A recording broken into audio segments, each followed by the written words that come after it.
Kisah keteladanan Nabi Ibrahim. Nabi Ibrahim lahir di Babilonia, sekarang bernama negara Irak. Ayahnya bernama Azar bin Nahur. Kala itu Babilonia dipimpin oleh seorang raja yang jolim, yaitu Namrud bin Kan'an bin Kus.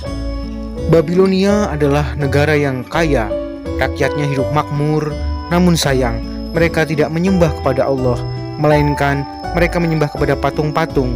Yang lucunya, patung-patung tersebut adalah buatan mereka sendiri. Nabi Ibrahim memiliki anak yang bernama Ismail dan Ishak. Antara Ismail dan Ishak berbeda ibu. Ibunda Ismail bernama Hajar, sedangkan ibunda Ishak bernama Sarah.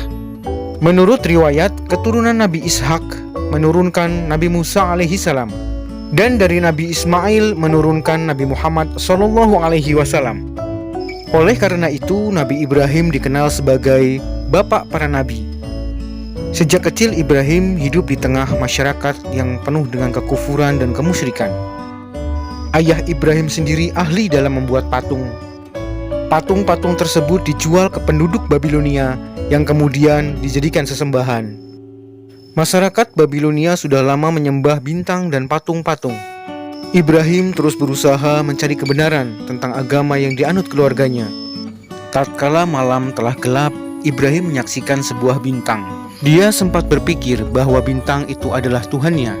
Lalu tatkala bintang itu tenggelam, seraya Ibrahim berkata, "Aku tidak suka dengan yang tenggelam."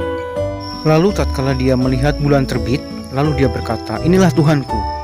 Lalu ketika bulan itu tenggelam, dia pun berkata, "Sesungguhnya jika Tuhanku tidak memberikan petunjuk kepadaku, sesungguhnya aku adalah termasuk orang-orang yang sesat." Kemudian tatkala dia melihat matahari terbit, kemudian dia berkata, "Inilah Tuhanku, ini yang lebih besar." Lalu tatkala matahari itu terbenam, ia pun berkata, "Wahai kaumku, sesungguhnya aku berlepas diri dari apa yang kau persekutukan.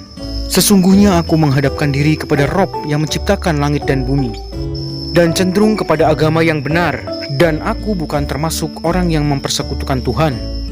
Dalam Al-Quran surat Al-Baqarah ayat 260 dijelaskan, Nabi Ibrahim berdoa kepada Allah memohon agar diperkenankan melihat kekuasaannya. Kemudian Allah memerintahkan kepada Nabi Ibrahim untuk menangkap 4 ekor burung. Setiap burung diberi tanda dan kemudian dicincang. Potongan ke-4 burung tersebut diletakkan di 4 buah bukit. 4 buah bukit tersebut letaknya berjauhan satu sama lain. Kemudian Allah memerintahkan Nabi Ibrahim untuk memanggil burung-burung tersebut. Atas izin Allah, burung-burung tersebut hidup kembali dan utuh seperti sedia kala. Allah Maha Kuasa atas segala sesuatu. Keyakinan Nabi Ibrahim makin kuat, keimanannya makin hebat. Azar bukan hanya seorang pembuat patung, tetapi juga seorang penyembah patung. Sebelum berdakwah ke penduduk Babilonia, Nabi Ibrahim harus menyadarkan ayahnya dulu. Sikap ayahnya yang menolak ajaran Allah tidak membuat larut Nabi Ibrahim dalam kesedihan. Sikapnya tetap teguh dalam mengajarkan agama Allah. Raja Namrud memerintah sangat kejam. Semuanya harus taat dan patuh kepadanya. Rakyat hidup bagaikan budak. Dia merasa dirinya layak untuk disembah. Patung-patung saja yang lemah disembah, apalagi dia seorang penguasa yang sudah sangat layak untuk disembah. Di saat Raja Namrud dan kaumnya meninggalkan negeri, kesempatan itu dimanfaatkan oleh Nabi Ibrahim untuk menghancurkan patung-patung Raja Namrud. Dengan kampaknya, mulailah satu persatu patung-patung tersebut dihancurkan. Hanya satu patung yang besar tidak dihancurkan. Lalu kampak tersebut dikalungkan di patung yang paling besar.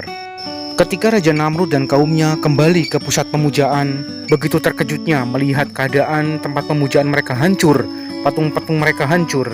Lalu mereka sepakat menuduh Ibrahimlah pelakunya. Kemudian Nabi Ibrahim dipanggil dan diadili. Raja Namrud berkata kepada Nabi Ibrahim, "Apakah kamu yang menghancurkan patung-patung sesembahan kami? Bukankah yang melakukan adalah berhala yang paling besar? Dengan bukti ada kampak yang terkalung di lehernya," jawab Ibrahim. "Mana mungkin berhala bisa berbuat seperti itu," kata Namrud. "Lalu mengapa kalian menyembah patung-patung yang tidak bisa berbuat apa-apa?" kata Ibrahim.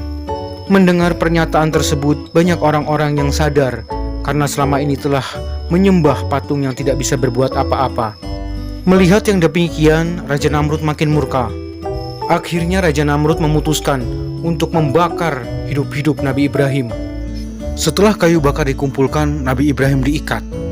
Api mulai menjalar mendekati Nabi Ibrahim. Ia tetap tenang, karena dia yakin Allah tidak akan membiarkannya. Allah pasti menolong orang yang berjuang di jalannya. Raja Namrud dan pengikutnya tertawa riang. Ia menyangka Nabi Ibrahim telah hancur dan menjadi abu.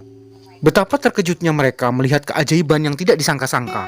Nabi Ibrahim tiba-tiba keluar dari puing-puing pembakaran, tanpa luka sedikit pun. Allah menunjukkan kekuasaan dan kasih sayangnya kepada kaum dan pengikut Nabi Ibrahim alaihissalam. Demikian kisah Nabi Ibrahim alaihissalam. Semoga kita dapat mengambil pelajaran dari kisah tersebut. Assalamualaikum warahmatullahi wabarakatuh.